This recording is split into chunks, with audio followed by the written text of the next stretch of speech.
It leaves only theoretically 1 minute for questions and answers, but I have been given 10 minutes to sum up, and I can easily lend you a few of the minutes allotted to me to ask questions that you may wish to ask. Do so now. Professor Gunaratna. Distinguished political analyst, Professor Rohan Gunaratna.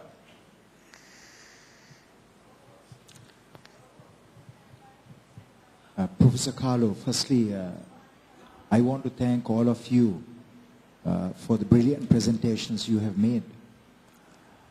I personally think that in Sri Lanka, you have done a remarkable job of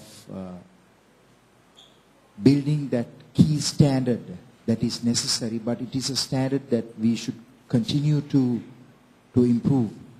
And particularly with regard to military doctors, I have seen that they've performed admirably in the final phase of the conflict. And I think that many of those military practitioners, they benefited immensely from the standards that people such as you have established. There was something that I observed, that is our doctors in the battlefield, they provided the same degree of medical care that they provided to their soldiers to the IDPs.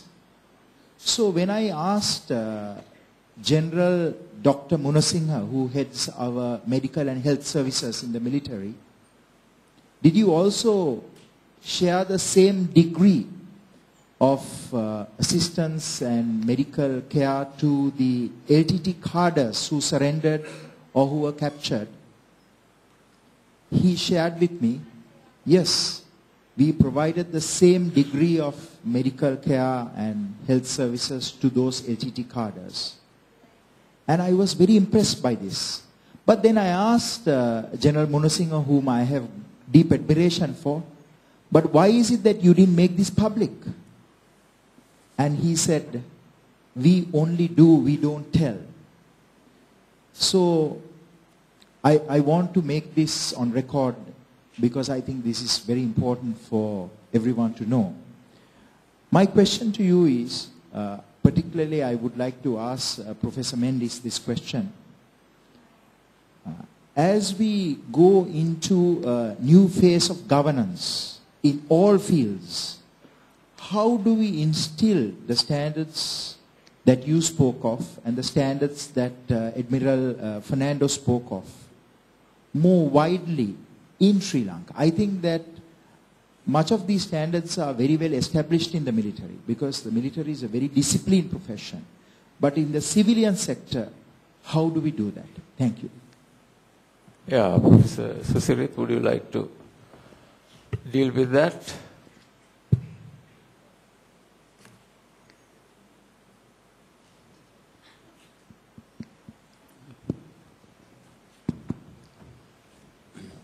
Yes. We, I think, in the medical profession has been grappling with this dilemma. We know what the standards should be because medical ethics, as I mentioned, has a long tradition from the beginning of the Western medicine, from Hippocrates downwards. I mean, we've been always talking about it.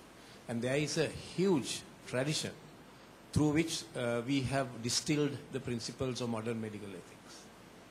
But unfortunately, from my standpoint, from within the profession, and having been a member of the Sri Lanka Medical Council for about 10 years and observing medical indiscipline from the inside, I have great frustration that though these principles are there, it's not been in practice in the manner that we would wish, and it is in abeyance.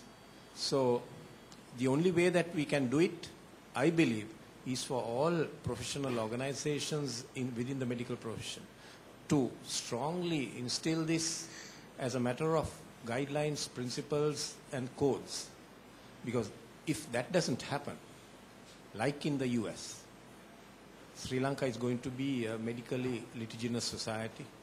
I think we know, we've heard, I've seen it, that there are advertisements in the US.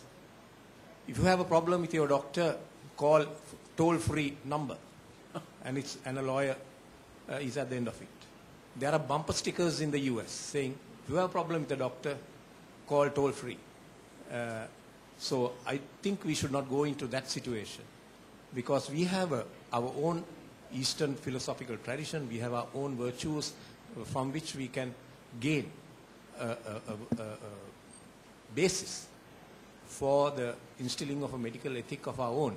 So that's what I'm wishing for, and that's what I've been talking for the last so many years. Whenever I get the opportunity, whenever a professional organization has invited me in the medical profession, I have continued to talk about this, hoping that that will come about. Otherwise, Palita will take over. Yes. Any other questions? Yes. My name is M.M. Jayawardena. I hope everybody is aware. I'm the chairperson, and myself and Professor Sujeeva made these topics, and I have obligation to ask this question. And I would like to say that all presentation excellent, and my questions goes to Professor Attanaik and Dr. Kumari Navaratne. And now actually the economic aspects of health, I hope need to include the psychological aspect of health as well. And if you can incorporate that with the physical health, I think the economic aspects going to be more sort of a productive something. And the other thing I want to tell is that now, as we know that health conditions of parents and grandparents going to impact on the children, and therefore there are some. At the end of the day, we expect. How much deliveries that we can make. So, if the health condition, both physical and psychological, is to the expected level, the delivery is going to be more, and therefore the psychological and physical health are going to be affected because of our parental generations, and this has to be incorporated. And if it is so, I think it's a very good presentation, and I hope Dr. Kumari Navaratne and Professor Attanaik make their comment on this and complete it, please. Yes. Briefly, we must keep to time. Kumari? Yeah.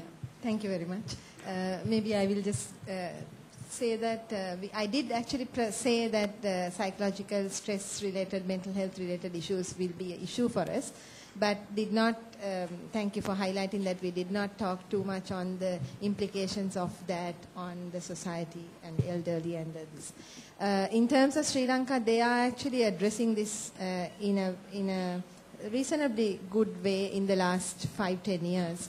And, but of course there's so much more scope, especially in very specialized areas, especially post-traumatic issues, and also for specialized elderly care. And hopefully those areas will come up, and they are very much discussed at the government level. And I think it will be addressed as we go. Yes, Prof. Nimal.